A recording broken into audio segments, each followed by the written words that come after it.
Bonjour à tous. Christelle Delmas, chargée en mission environnement sur la Fédération des IGP de l'Hérault, et moi-même, François Tessering, président des IGP Côte-de-Tong. Côte-de-Tong, c'est où? C'est entre Béziers et Montpellier, 30 km au sud de la Méditerranée. On se retrouve dans 15 jours, pour certains, j'imagine. Donc la présentation va se dérouler comme suit. On aura une petite vidéo de présentation qui va durer à peu près 3 minutes. Ensuite, on aura un contenu de l'autodiagnostic, un retour d'expérience qui est mon retour d'expérience en tant que viticulteur, vigneron. Quelques chiffres clés présentés par Christelle et ensuite on terminera par une conclusion. Tout ça dans un timing de 20 minutes, ça va être tendu. Donc tout d'abord, un petit rappel de qu'est-ce que la biodiversité. Ça fait toujours pas de mal de relire et de voir ce qu'il en est, on en parle beaucoup. Ça, c'est l'Office français de la biodiversité qui l'a pondu. Nous, on l'a un peu retravaillé pour que ça colle plus au monde agricole. La biodiversité désigne l'ensemble des êtres vivants, faune et flore, des milieux naturels et semi-naturels, présents au sein et autour de nos exploitations, ainsi que les écosystèmes dans lesquels ils vivent. Ce terme comprend également les interactions des espèces entre elles, avec leur milieu. C'est pourquoi dans le monde de la biodiversité, 1 + 1 ne fait pas 2, mais 3. Pourquoi Biodivo? Rapidement, c'est la contraction de biodiversité et eau. C'est tout le travail qui est mis en œuvre pour améliorer la biodiversité, pour aménager, et tout ce qui est mis en place au niveau aménagement, au niveau parcellaire, pour la réduction des intrants bien sûr, et de fait améliorer la qualité de l'eau. Je vous laisse sur la vidéo.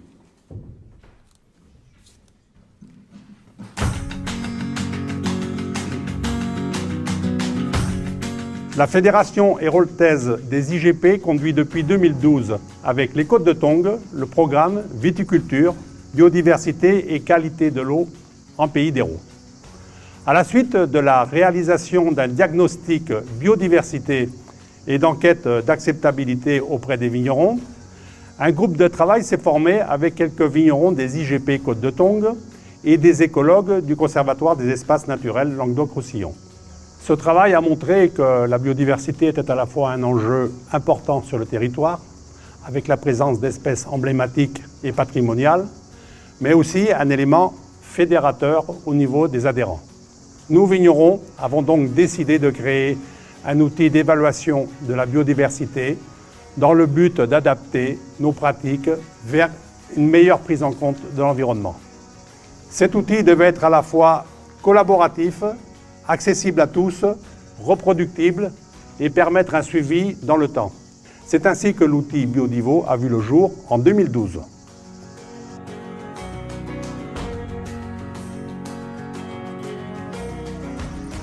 Le dispositif Biodivo, c'est tout d'abord un autodiagnostic de la biodiversité que va réaliser le vigneron sur son exploitation. Cette évaluation va porter sur les infrastructures agroécologiques. On appelle ça chez nous les IAE. Donc ces infrastructures agroécologiques, c'est quoi? C'est l'ensemble des abords de parcelles, tels que les haies, les bancs enherbés, les fossés, les talus, bref, là où se retrouve la majeure partie de la biodiversité dans nos paysages viticoles. Pour ce faire, les vignerons sont formés collectivement à un outil de notation et d'évaluation en quantité et en qualité des milieux naturels et semi-naturels. Ensuite, l'ensemble des données vont être retranscrits dans un outil cartographique et envoyés au Conservatoire des espaces naturels du Languedoc-Roussillon. De là, chaque vigneron va recevoir un rapport personnalisé sur son exploitation. Et ensuite, il va être accompagné, et ce, en général sur plusieurs années, pour la mise en œuvre de l'ensemble des préconisations qui vont être envoyées par le Conservatoire des espaces naturels pour essayer de favoriser le plus durablement possible la biodiversité au milieu des IAE. Ensuite, il peut aussi être accompagné pour tout ce qui est création de mares et aménagement de l'exploitation en faveur de la biodiversité. Ici, en IGP Côtes-de-Tong, nous avons formé 80 vignerons sur l'autodiagnostic Biodivo, ce qui représente à peu près une vingtaine % du territoire. Les travaux qui sont derrière sont une dizaine d'hectares d'ouverture de milieu, une quinzaine de kilomètres de haies, quasiment 1000 arbres plantés et la création de pas loin de 8 mares. Le dispositif a été appliqué à l'ensemble des IGP du territoire du département de l'Hérault avec l'aide de la Fédération héroltaise des IGP de l'Hérault plus le département. Et on est actuellement à quasiment 5000 hectares couverts, ce qui représente 195 autodiagnostics sur les exploitations du département.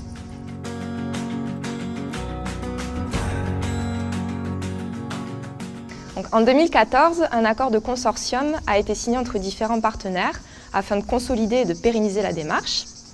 La Fédération héroltaise des IGP, dans un premier temps, à l'initiative du projet, le Conservatoire des espaces naturels Occitanie en tant qu'expert technique et la Chambre d'agriculture de l'Hérault en tant que coordinateur de la démarche au niveau départemental. Le Conseil départemental de l'Hérault est également partenaire et financeur, à la fois au niveau de l'animation globale de Biodivo, mais aussi au niveau des travaux d'aménagement. Sur les côtes de Tongue, la création d'un GI2E en 2016 a permis de déployer la démarche Biodivo sur l'ensemble du territoire IGP. Au-delà du programme Biodivo, l'animation du GI2E porte également sur l'organisation de formations thématiques, par exemple sur les auxiliaires de culture, sur la préservation des pollinisateurs ou encore sur l'agroforesterie en milieu viticole.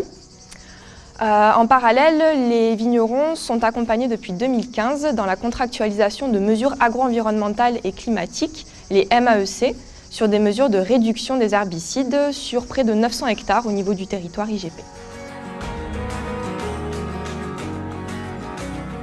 L'outil Biodivo peut s'adapter à l'ensemble des exploitations agricoles, quelle que soit sa taille, quel que soit son mode cultural. Aujourd'hui, nous sommes en train de réfléchir à adapter l'outil au niveau des collectivités territoriales pour travailler de façon plus durable sur l'ensemble des paysages à l'échelle du territoire. Demain, nous allons effectuer un bilan sur les 10 années de travail sur l'outil, sur une possible remise à jour pour évoluer et en faire un outil qui soit en adéquation avec le travail que l'on fait actuellement sur le territoire. Donc après-demain, pour l'année 2022-2023, un travail va être fait pour essayer de faire reconnaître l'outil de façon à le monter au niveau 2 de la certification environnementale.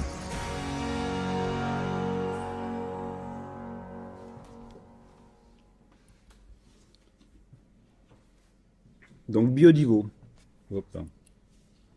Donc Biodivo, je ne vais pas vous refaire la vidéo bien sûr, mais pour rentrer un peu plus dans le détail et comprendre comment ça marche, parce que l'intérêt c'est que si on propose cet outil, c'est une démarche d'abord volontaire pour les vignerons et peut-être plus tard les agriculteurs bien sûr, c'est qu'il soit simple, facile d'accès, qu'on n'ait surtout pas l'impression d'avoir une massue à porter en plus de la charge du monde agricole, ça vous connaissez tous. Donc l'intérêt c'est que ce soit pragmatique et que ça soit rapide, efficace et surtout efficace. C'est ce qui est le plus important là-dedans. Donc rapidement, en fait on constitue des groupes au niveau des différents agriculteurs ou viticulteurs qui sont intéressés par la démarche. En général une dizaine de personnes, on se réunit. Il y a un formateur, un écologue spécifique du Conservatoire des espaces naturels qui va nous former bien sûr sur un petit peu tout ce qui est général au niveau biodiversité et bien sûr au niveau de la reconnaissance des IAE. Une fois qu'on a été formé, on va dans nos parcelles et ça c'est le plus important. Vous avez sur la slide suivante encore une autre. Voilà. Vous avez la grille d'évaluation des IAE, c'est-à-dire que suite à cette grille-là, ça vous permet de connaître la structure, la composition, la dégradation de votre IAE. Bien sûr, on parle d'IAE, c'est simple, hein, c'est tout ce qu'on a tous autour de nos parcelles. Donc fossé, air, tout ce qui est banc enherbé, tout ce qui est bâti, les murets, les murs de pierre sèche, les petites mares, les arbres isolés. En fait, tout le paysage que l'on voit au niveau agricole, on arrive à le quantifier, le nommer, le marquer, l'identifier. Et ensuite, une fois que tout ça c'est identifié, on le retranscrit dans un outil cartographique. Donc vous pouvez voir à l'écran, ça c'est un exemple de notre exploitation agricole. Donc nous on a une centaine d'hectares. Ça nous a pris à peu près une petite semaine pour tout cartographier et récupérer les données au niveau IAE. Et vous les avez devant vous. Donc les parcelles sont en vert clair et tout ce qui est infrastructure agroécologique, vous les avez autour en vert foncé. Donc si on zoome un peu plus sur les IAE, donc voilà le travail qui est fait au niveau cartographique.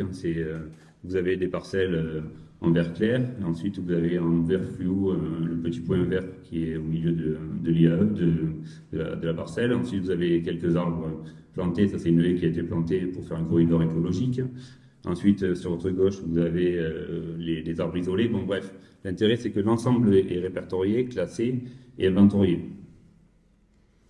De là, une fois que l'ensemble des données ont été saisies,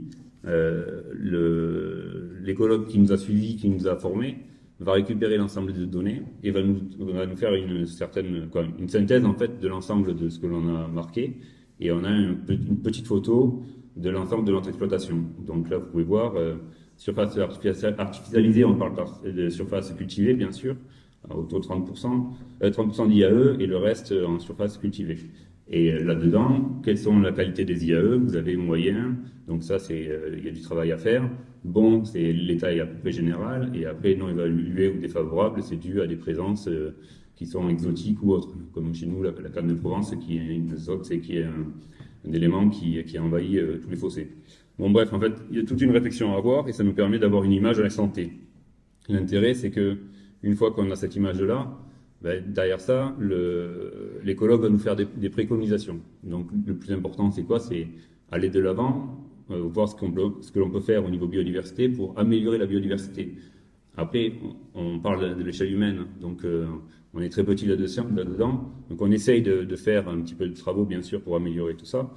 Et l'intérêt de la préconisation, c'est qu'on a une personne qui est professionnelle, qui vient sur l'exploitation pendant une demi-journée. Et ça, c'est quelque chose d'énorme et qui nous permet d'avoir des conseils qui sont efficaces et qui nous donnent une vision un peu plus lointaine de ce que l'on a et ce que l'on cultive au quotidien. Donc, je reviens sur cet accompagnement individuel.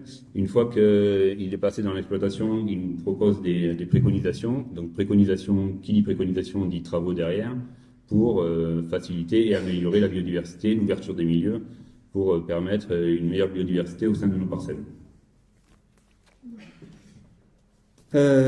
Pour finir rapidement sur l'outil, la question c'est comment ça fonctionne et comment c'est géré au niveau pécunier, parce que bien sûr c'est le maître mot de toute activité au niveau de la biodiversité autour de nous. En fait, finalement, on a eu un gros travail avec le conseil départemental de l'Hérault, qui a pris de suite ce projet bras le corps, et depuis 10 ans maintenant, l'agriculteur ou le viticulteur qui met en place la démarche Biodivo est financé à 100%. C'est-à-dire que du départ de la formation qui va durer 1 jour et demi, plus l'accompagnement individuel, c'est financé par le département. Ensuite, pour tout ce qui est travaux et remise en état ou création des IAE, les travaux sont financés à 60%, c'est-à-dire que le département va payer tout ce qui est achat d'arbres et des différentes essences, et en fait l'agriculteur ou le viticulteur va payer uniquement la main d'œuvre. Donc ça, c'est quand même un super accompagnement et ça nous permet d'avancer sur le dossier. Christelle va vous parler maintenant de 10 années de retour de Biodivo. Donc pour les 10 ans, les parties prenantes, c'est-à-dire le conseil départemental, la fédération des IGP de l'Hérault et le conservatoire des espaces naturels, ont exprimé la volonté de prendre du recul sur l'initiative et de mesurer les impacts environnementaux, sociaux, économiques et sociétaux de la démarche. Donc pour mener cette évaluation, on a mené des entretiens individuels avec les vignerons formés, et l'objectif c'était d'observer une multitude de situations observées sur le terrain et d'avoir un maximum de retours d'expérience. Donc là, on va à l'essentiel et on va synthétiser, parce que cette évaluation elle repose sur une trentaine d'indicateurs de suivi. On a décidé d'en retenir que 7 principaux résultats pour cette tournée INAO. Et on va commencer par les impacts environnementaux de Biodivo. Donc en premier lieu, le niveau de connaissance des vignerons avant et après la formation, donc peu développé, moyen, bon à très bon. Donc avant la formation, 7 viticulteurs sur 10 exprimaient avoir un niveau de connaissance dit moyen sur la biodiversité. Et après la formation, 100% estimaient avoir de bonnes connaissances. Ils ne vont pas jusqu'au niveau très bon, car ils restent très modestes sur leur niveau de connaissance. Et pour eux, la biodiversité est réellement appréhendée comme un puissant fin. Ensuite, on se rend compte qu'au-delà d'avoir capitalisé des connaissances, tiré des enseignements, eh bien Biodivo a facilité le changement de pratique, notamment facilité la certification environnementale. Donc là, on synthétise aussi avec transparence. On voit que pour 20% d'entre eux, la formation n'est pas allée assez loin car c'était déjà un public averti et sensibilisé aux enjeux environnementaux. Je vous propose d'observer cette évolution de pratique à l'échelle d'un IAE, donc d'une infrastructure agroécologique type E. Donc on va prendre pour exemple, donc là on s'est intéressé à un groupe de vignerons formés. Donc sur 5 vignerons, 3 ont proscrit le brûlage des haies et fossés après la formation Biodivo et 2 avaient déjà mis en place cette pratique. Par exemple, pour conserver les arbres morts, 5 vignerons ont mis en place cette pratique après la formation Biodivo. Donc là, on s'aperçoit aussi que des fois, préserver la biodiversité, ça veut dire aussi ne pas intervenir ou décaler le nombre d'interventions, réduire le nombre d'interventions. Et en termes de chiffres clés, eh bien, Biodivo aujourd'hui, donc 10 ans, plus de 200 agriculteurs formés, 6000 hectares diagnostiqués, 107 plans de travaux réalisés, dont 31 km de haies, 190 arbres plantés, 20,5 hectares de milieux ouverts restaurés et 19 mares créées. Ensuite, le second axe de recherche était de mesurer l'impact économique de Biodivo. Donc là, on se concentre sur l'indicateur de la main-d'œuvre qui a été exprimé comme peu important sur la main-d'œuvre quotidienne. Donc pour 43%, Biodivo est appréhendé comme un surcoût dans le sens où le pas de temps pour observer de réelles évolutions sur la biodiversité est assez long en fait. Et par contre, pour 57% d'entre eux, Biodivo a permis de faire des économies, dans le sens où on a réduit le nombre d'interventions, le nombre de tontes, on les a décalées, ou au contraire, on intervient moins souvent. Le troisième axe de recherche était de mesurer l'impact sociologique de Biodivo. Donc là, on s'intéresse à un indicateur qui sont les relations tissées entre les vignerons. Et on se rend compte que Biodivo a facilité l'échange entre pairs et que ces relations perdurent. La formation permet de ne pas s'isoler et a permis vraiment de créer des groupes soudés. Donc on va assez vite, mais le dernier axe de recherche était l'impact sociétal de Biodivo. Donc là, on prend l'indicateur paysager. Et pour 92% d'entre eux, la formation Biodivo a renforcé le sentiment de contribuer à la beauté et à l'aménagement des paysages. Pour le restant, ils avaient déjà ce sentiment, mais pour 82% d'entre eux, le sentiment était renforcé. Et en conclusion, 4 messages clés. Donc l'impact écologique de Biodivo est direct, bien que le pas de temps pour observer de réelles évolutions sur la biodiversité est assez long. La formation Biodivo favorise les relations tissées entre vignerons et ces relations perdurent. L'impact sur la main-d'œuvre quotidienne est peu important. Et enfin, bon là c'est en interne, les lacunes et les axes d'amélioration sont partagés par la profession. Et donc un projet de modernisation de l'outil est en cours. On passe à l'ère du numérique et on va vous montrer un extrait très simplement. Donc tout simplement, on a travaillé avec le conservatoire des espaces naturels pour améliorer l'outil et arrêter d'avoir 10 000 pages, parce qu'en fait, quand vous partez sur le terrain et qu'il y a du vent du nord comme on a chez nous, toutes les pages s'envolent, c'était l'horreur. Et finalement, il y avait double travail, c'est-à-dire un travail de saisie sur le terrain et ensuite un retravail le soir sur l'ordinateur pour saisir l'ensemble des IAE. On est parti sur ODK Collect, qui est une application que vous trouvez sur Play Store, bien sûr. Malheureusement, pas sur les iPhones, donc ça va venir. Et ensuite, vous saisissez directement les IAE en instant T sur votre terrain. Donc, quand vous êtes sur la parcelle, vous vous arrêtez 10 minutes, vous regardez votre IAE et vous pouvez la noter. Et en l'espace de 5 minutes, vous la décrivez, comme vous pouvez voir les slides qui sont à gauche et à droite du téléphone. Et ensuite, vous êtes devant l'IAE et vous pouvez la matérialiser directement avec différents points. Et de là, ça va directement sur l'outil cartographique. Et à l'instant T, vous pouvez vous connecter sur l'ISMAP, qui est le site de récupération des données. Et vous avez à l'instant T votre IAE qui est numérisé, mis en place. Et vous avez toujours l'autodiagnostic qui se met à jour. Donc l'intérêt de ça, c'est que c'est beaucoup plus rapide, beaucoup plus facile et accessible surtout à tous. En conclusion, retenir que Biodivo est un outil simple, accessible à tous, quelles que soient les pratiques, et qu'on peut le généraliser à toutes les exploitations, pas seulement au monde viticole. Et surtout un outil, je répète, conçu par les vignerons, pour les vignerons. Enfin, c'est nous qui construisons l'outil avec lequel on veut travailler. Enfin. Voilà.